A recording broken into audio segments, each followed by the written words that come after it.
नमस्कार दोस्तों, जय श्री हरि विष्णु, जय स्वामी नारायण, जय योगेश्वर, जय श्री कृष्ण, जय श्री राम, जय वैकुंठ धाम। दोस्तों, वैकुंठ की पिछली प्रस्तुति को आप लोगों ने बहुत ही ज्यादा पसंद किया है। आपके आग्रह पर हम वैकुंठ का यह दूसरा भाग उपलब्ध करवा रहे हैं। इस प्रस्तुति में हम वैकुंठ के बारे में विस्तृत जानकारी प्राप्त करेंगे। कई बार हमें ख्याल आता है कि मोक्ष प्राप्त कराने वाला वैकुंठ कैसा होगा। क्या वहां शरीर के साथ पहुंचा जा सकता है या फिर हमारी आत्मा ही वहां जा सकती है? हमारे मन में यह भी सवाल उठते हैं कि वैकुंठ का क्या मतलब होता है और मोक्ष क्या है, और क्या मोक्ष के भी अलग अलग प्रकार होते हैं? और यह सभी सवालों के जवाब हमें हरिवंश पुराण, भागवत पुराण, विष्णु पुराण और ब्रह्मवैवर्त पुराण से प्राप्त होते हैं। और आज की प्रस्तुति में हम इन पुराणों के आधार पर वैकुंठ की जानकारी प्राप्त करेंगे।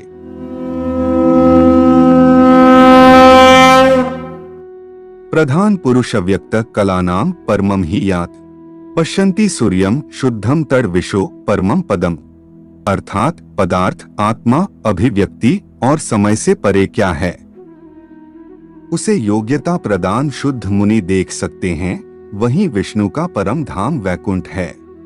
और वैकुंठ पदार्थ, आत्मा, अभिव्यक्ति और समय से परे कैसे हो सकता है?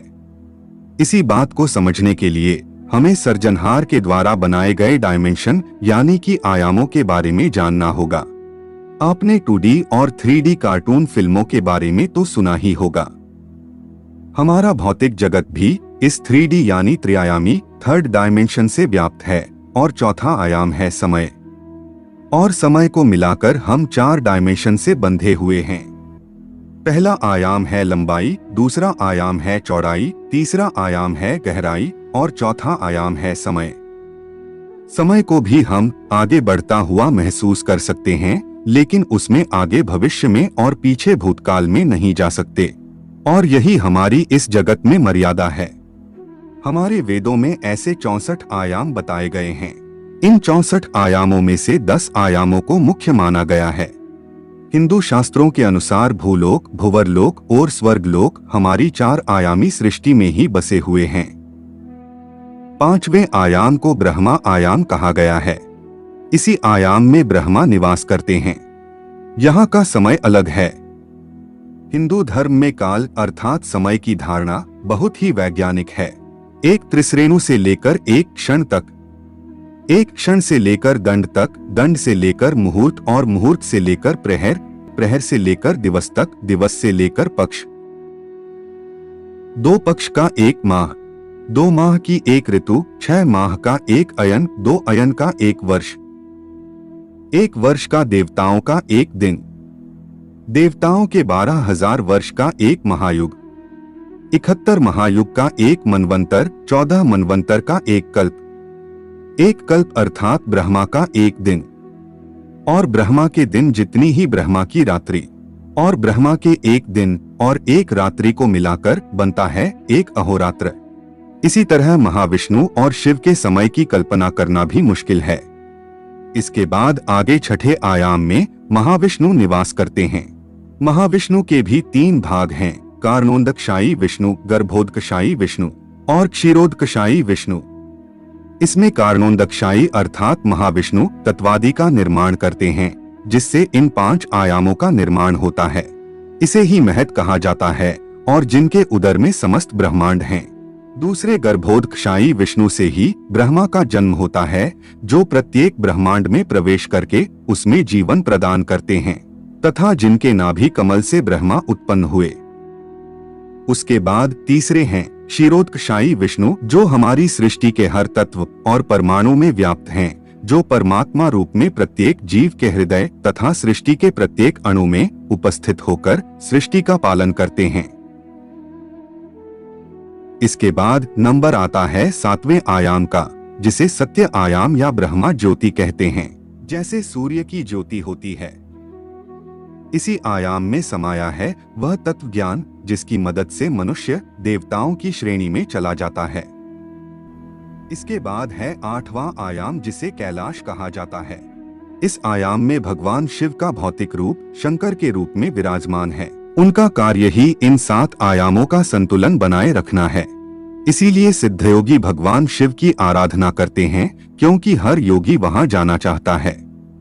उसके बाद है 9वां आयाम, जिसे पुराणों में वैकुंठ कहा गया है। इसी आयाम में नारायण निवास करते हैं, जो हर आयाम को चलायमान रखते हैं। मोक्ष को प्राप्त करने का मतलब है इसी आयाम में समा जाना। हर आयाम इसी से बना है। यही आयाम सभी आयामों का निर्माण करता है। मोक्ष की प्राप्ति कर हर आत्मा शून्य में लीन होकर इसी आयाम में लीन हो जाती है। इसके बाद नंबर आता है 10वें आयाम का, जिसे अनंत कहा गया है। हम आपको बता दें कि अनंत से ही महत और महत से ही अंधकार, अंधकार से आकाश, आकाश से वायु, वायु से अग्नि, अग्नि से जल, जल से पृथ्वी, पृथ्वी से औषधि, औषधियों से अन्न, अन्न से वीर्य, वीर्य से पुरुष अर्थात शरीर उत्पन्न हुआ। पुरुष का अर्थ यहाँ मनुष्य या इंसान नहीं, बल्कि जो भी जीव शरीरधारी है होता है। यह अनंत ही परम सत्ता परमेश्वर अर्थात परमात्मा, ईश्वर या ब्रह्मा है। संपूर्ण जगत की उत्पत्ति इसी ब्रह्मा से हुई है। इस आयाम के मालिक भगवान शिव है। भगवान शिव सभी 10 आयामों में या कहे कि 64 आयामों में आ जा सकते हैं। तो आप समझ सकते हैं कि इस 9वें आयाम में आए हुए वैकुंठ में जाने के लिए आपको कितनी उच्च कोटि की आध्यात्मिक उन्नति प्राप्त करनी होगी और अपने जीवन को कितना उत्तम और उच्च कोटि का बनाना होगा। तब जाकर हमारी आत्मा वैकुंठ पहुंच सकती है। और जब हम उत्तम जीवन व्यतीत करने के बाद वैकुंठ जाने की योग्यता प्राप्त कर लेते हैं, तब हमारी मृत्यु के बाद भगवान विष्णु के दूत आकर हमारी आत्मा को ले जाएंगे। वैकुंठ पहुंचते वक्त रास्ते में विरजा नाम की नदी आती है। लेकिन यह विरजा नदी असल में है क्या? तो हम आपको बता दें कि यह विरजा नदी 9वें आयाम का बाहरी आवरण है और इस आवरण को भेद कर ही आप 9वें आयाम में दाखिल हो सकते हो। वैकुंठ के बाहर बहने वाली नदी या कहे कि आवरण भौतिक और आध्यात्मिक दुनिया को विभाजित करती है। इसमें डुबकी लगाने के बाद आत्मा भूख, दर्द, क्रोध और अन्य भौतिकवादी इच्छाओं से मुक्त हो जाएगी और फिर आत्मा आगे बढ़ती है और भगवान विष्णु के वैकुंठ में पहुंच जाती है। तो दोस्तों, आपको हमारी यह जानकारी पसंद आ रही है और आप आगे की जानकारी जानना चाहते हैं तो कमेंट में पार्ट 3 अवश्य ही लिखें। और ऐसी ही मूल्यवान जानकारी के लिए आप हमारे चैनल आर्य लोक को सब्सक्राइब कर सकते हैं और इस प्रस्तुति को लाइक भी करें। धन्यवाद।